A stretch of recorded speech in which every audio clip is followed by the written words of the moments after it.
Hi friends, cook with নাসিমাতে সবাইকে আবারও একবার ওয়েলকাম জানাই। প্রতিদিনের মতো আজকেরও চলে এসেছি নতুন একটি রেসিপি নিয়ে আপনাদের সামনে।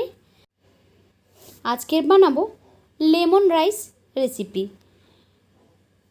এটি আমার খুব প্রিয় একটি রেসিপি। এটি একটি সাউথ ইন্ডিয়ান ডিশ, তবে যেহেতু রাইস দিয়ে বানানো তাই বাঙালিরা খেতে এটা খুবই ভালোবাসে। আমার তো ভীষণ ভালো লাগে খেতে। চলুন রেসিপিটি দেখিয়ে দিচ্ছি, আর চটপট করে আপনারাও দেখে নিন। প্রথমেই লাগবে কিছু মশলা।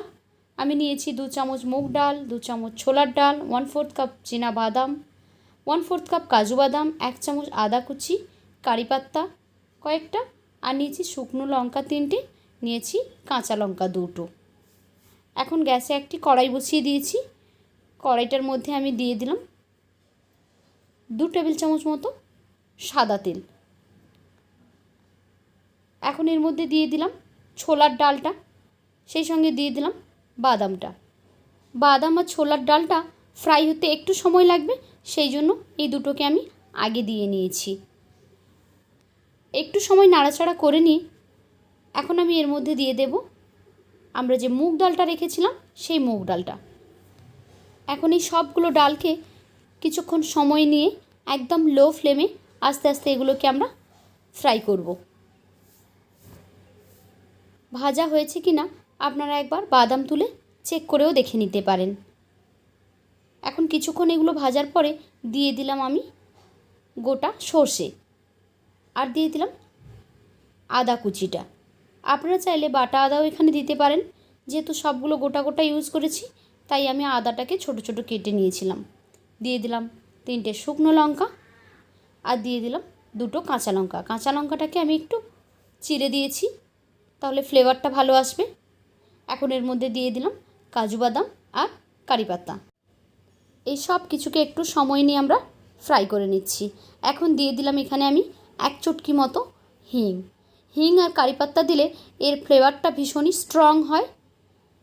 এখন এর মধ্যে দিয়ে দিলাম 1/4 টিস্পুন, খুবই অল্প পরিমাণ হলুদের গুঁড়ো, হালকা একটু কালার আসার জন্য। তারপর এর মধ্যে 1/4 কাপ আমি জল অ্যাড করে দিলাম। জলটা দিয়ে দিলে হলুদের যে একটা স্ট্রং ফ্লেভার থাকে সেটা কিন্তু বেরিয়ে যাবে। এখন একটু ফুটিয়ে নিয়ে আমি এর মধ্যে দিয়ে দিচ্ছি লেবুর রস। আমি এখানে 4টে লেবুর রস বের করে নিয়েছি। যেহেতু লেমন রাইস তাই লেবুর রসটা একটু বেশি লাগবে। এখন এই সমস্ত উপকরণকে একবার স্প্যাচুলা দিয়ে নাড়াচাড়া করে নিচ্ছি। এটাকে আর ফোটানোর কোনো প্রয়োজন নেই, একদম গ্যাসটাকে লো ফ্লেমে করে দিতে পারেন বা বন্ধ করে দিতে পারেন। এরপর আগের থেকে তৈরি করে রাখা বাসমতি চালের ভাত আমি এখানে অ্যাড করে দিচ্ছি। আপনারা বাড়িতে থাকা যে কোনো ভাত দিয়েই কিন্তু এই রেসিপিটা বানাতে পারবেন, তবে বাসমতি চালটা দিলে দেখতে বেশ সুন্দর লাগে।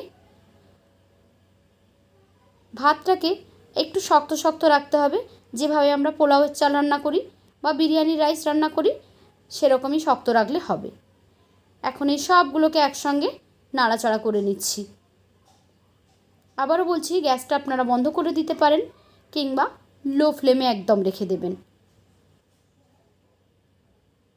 আর এই পর্যায়ে আপনারা অবশ্যই একবার লবণটা চেক করে নেবেন। আমি রাইসে লবণ দিয়ে রেখেছি, সেই জন্য এখানে আর অ্যাড করলাম না। প্রয়োজন হলে আপনারা অ্যাড করতে পারেন, চাইলে 1 চিমটি চিনিও এখানে অ্যাড করতে পারেন। অবশ্য আমি স্কিপ করেছি, আমি এখানে চিনি ব্যবহার করিনি। তো দেখুন রেডি হয়ে গেল আমাদের লেমন রাইস। বানানোটা ভীষণ ইজি। সমস্ত উপকরণ যদি হাতের কাছে থাকে তাহলে বানাতে কিন্তু খুব বেশি সময় লাগে না, অনেক অল্প সময়ের মধ্যেই এটা তৈরি হয়ে যেতে পারে, আর খেতে কিন্তু সুপার টেস্টি। তাহলে দেরি না করে আপনারাও চটপট বানিয়ে ফেলুন। আর কেমন হয়েছে আমাকে জানান। যদি ভালো লেগে থাকে তাহলে লাইক, কমেন্ট অ্যান্ড শেয়ার করবেন। আর এরকমই নিত্য নতুন রেসিপি পেতে আমার চ্যানেলটিকে সাবস্ক্রাইব করে বেল আইকনে ক্লিক করে নোটিফিকেশান অন করে দেবেন। তাহলে যখনই আমি কোনো নতুন ভিডিও আপলোড করব সেই ভিডিও নোটিফিকেশান সবার আগে পৌঁছে যাবে আপনাদের ফোনে। তো আজকের মতো এই পর্যন্ত। ফিরে আসবো আগামীকাল নতুন আরও একটি ভিডিও নিয়ে। ততক্ষণ সবাই ভালো থাকুন। টাটা।